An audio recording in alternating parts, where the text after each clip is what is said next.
Bonjour tout le monde. Ces derniers jours, on assiste dans la presse française de plus en plus à un changement de sémantique sur la Syrie.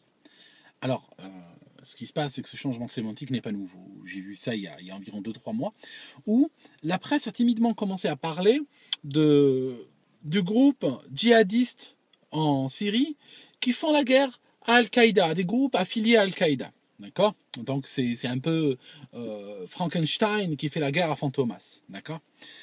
En réalité, ce changement de sémantique vient du fait que les crimes des terroristes qui sont en Syrie ont été exposés. Pourquoi? Parce que ces gens sont tellement hystériques que lorsqu'ils commettent des crimes absolument atroces, comme par exemple, cette vidéo a été citée même par Poutine, quand ils ont tué un soldat syrien, puis ils ont mangé son cœur en se filmant et en hurlant dans la vidéo, eh ben, ceci a rendu très difficile la tâche pour la France. Parce qu'il faut savoir que le régime français est complètement vendu aux babouches du Golfe, hein, donc à l'Arabie Saoudite, au Qatar, aux Émirats. Je veux dire, ils sont à quatre pattes devant eux. C'est évident. Ça devient, depuis l'extérieur, ça devient absolument évident.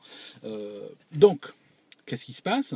La France veut soutenir les terroristes en Syrie. Pourquoi? Parce que c'est le but des maîtres de la France. Leur but, c'est de voir le drapeau noir d'Al-Qaïda flotter sur Damas, comme il a flotté sur Benghazi et d'autres villes libyennes, avec l'aide, bien sûr, toujours de la France.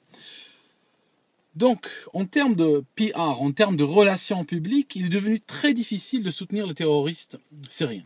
Donc, que fait le régime français pour quand même accomplir sa mission malgré tout? La presse aux ordres reçoit l'instruction de commencer à créer une sorte de séparation entre les bons et les gentils terroristes. Ça signifie qu'en fait, en Syrie, on aurait des djihadistes. Alors le djihadiste, ça signifie djihadiste, c'est le terroriste gentil, d'accord? C'est le terroriste sympathique. Et puis, il y a le djihadiste Al-Qaïda. Alors celui-là, il est méchant. Et en fait, ce qui se passe, c'est que le djihadiste gentil, donc maintenant, qu'est-ce qu'il se fait? Il se bat contre le régime d'un côté et il se bat contre Al-Qaïda de l'autre. Mais en fait, tout ça, c'est du foutage de gueule complet, mes amis. Ne vous laissez pas embobiner là-dedans. La Syrie est infestée de terroristes qui sont venus de partout. Ils viennent même de France aujourd'hui. D'ailleurs, gare à vous le jour où vos terroristes reviendront. Parce que ils vont faire quoi? Certains président, ils vont faire quoi quand ils reviendront? Moi, je vais vous dire ce qu'ils feront quand ils reviendront. Ils iront égorger des villages en France et poser des bombes dans le métro. Voilà, je vous le dis, moi, je vous l'annonce aujourd'hui. On est en 2014, je vous l'annonce. Si vous n'avez pas compris, parce que c'est le même mécanisme qui s'est répété partout. En Algérie, comment notre pays s'est retrouvé à feu et à sang? Comment? C'est quand les terroristes qui étaient partis sur divers fronts, en partie en Afghanistan, sont revenus. Voilà, ils sont revenus entraînés, ils sont revenus endoctrinés, ils sont revenus avec une soif de sang que aucune quantité de sang d'innocents ne pouvait étancher. Voilà. Ça, c'est ce qui va se passer. Donc, je suis pas visionnaire ni rien. Dites pas que je suis visionnaire. Je suis pas visionnaire. C'est juste la répétition d'une simple mécanique qu'on voit tout le temps, sans arrêt, depuis très longtemps. C'est nouveau pour vous, mais le jour où on commencera à tuer des villages chez vous, vous comprendrez. Vous serez dans le bain, vous serez comme moi. Ça signifie, vous viendrez, vous parlerez dans vos voitures de la même chose. Parce que ça sera du vécu, d'accord? Ça sera plus de la théorie, ça sera du vécu. Je voudrais pas que ce soit du vécu pour vous, mais à la vitesse à laquelle vous allez, ça va finir par arriver. Ce qui se passe. Les pays arabo-musulmans. Je prends l'Algérie, par exemple. Il faut savoir que les Algériens, ils ont un problème. Les Algériens, ils parlent tout le temps de colonisation française. Par contre, ils n'ont pas hésité une seconde à donner leur pays, l'Algérie donc, aux pays du Golfe. Ça signifie que nous sommes aujourd'hui inféodés aux pays du Golfe. Nous sommes à genoux devant eux. Ça signifie, nous sommes comme vous pratiquement. Ça signifie, le point commun entre les Français et les Algériens aujourd'hui, c'est que les deux sont à genoux devant ces monarchies du Golfe. Ils en font ce qu'ils veulent.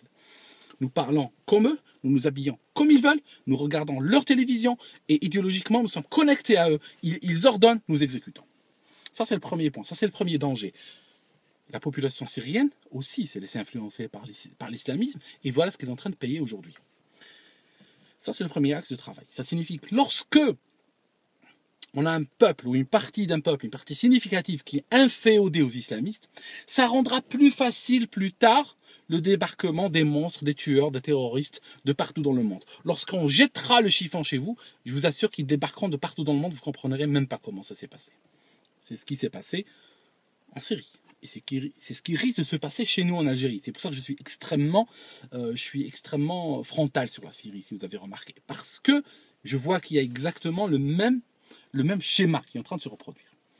Mais attention, les islamistes et tout ça, ce n'est pas le seul danger. Il y a un deuxième danger, je vous explique lequel.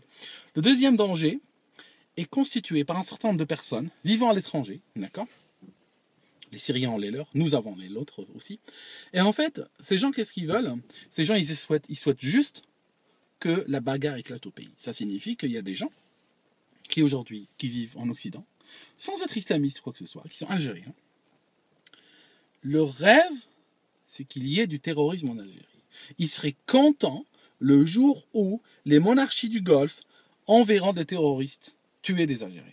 Ça sera la fête chez eux. Pourquoi? Parce que ceux-là, le jour où ça arrivera, eh ben, ils seront les premiers à débarquer avec des valises, sortir de leurs hôtels avec des... Ils se laveront, ils porteront des costumes, et ils sortiront de leurs hôtels, ils montreront des valises et ils diront « Nous sommes l'opposition. Nous parlons au nom du peuple algérien. Le peuple algérien est en train de se faire massacrer par le pouvoir. Hein, notre pouvoir, il est là depuis 62, littéralement. Et qu'est-ce qui se passe? Puis un jour, on dira ben, ce pouvoir-là a décidé de massacrer le peuple. D'accord? Et donc, nous voulons que les Occidentaux, bon, comme la France par exemple, qui sont inféodés, donc je l'ai déjà dit, aux monarchies du Golfe, fassent tomber ce pouvoir et nous mettent nous à sa place. Voilà un petit peu les schémas sous lesquels nous vivons. Ça signifie qu'aujourd'hui, quand je regarde un pays comme l'Algérie, je vois exactement un potentiel de répétition du problème syrien, parce que toutes les composantes, tous les ingrédients sont là. On a un pouvoir immuable en place, on a une partie de la population qui est complètement inféodée donc aux monarchies du Golfe, et on a on a ces rapaces qui sont à l'étranger, ces moustachus, qui sont là, qui attendent juste qu'il y ait la pagaille, qui encouragent la pagaille par tous les moyens possibles pour qu'ils s'avancent et ils disent « Nous sommes le changement ». Vous en savez quelque chose, des gens qui prétendent être le changement. Enfin, voilà. C'est très viscéral aujourd'hui parce que ça me touche beaucoup, ça me touche beaucoup ces histoires-là. À bientôt.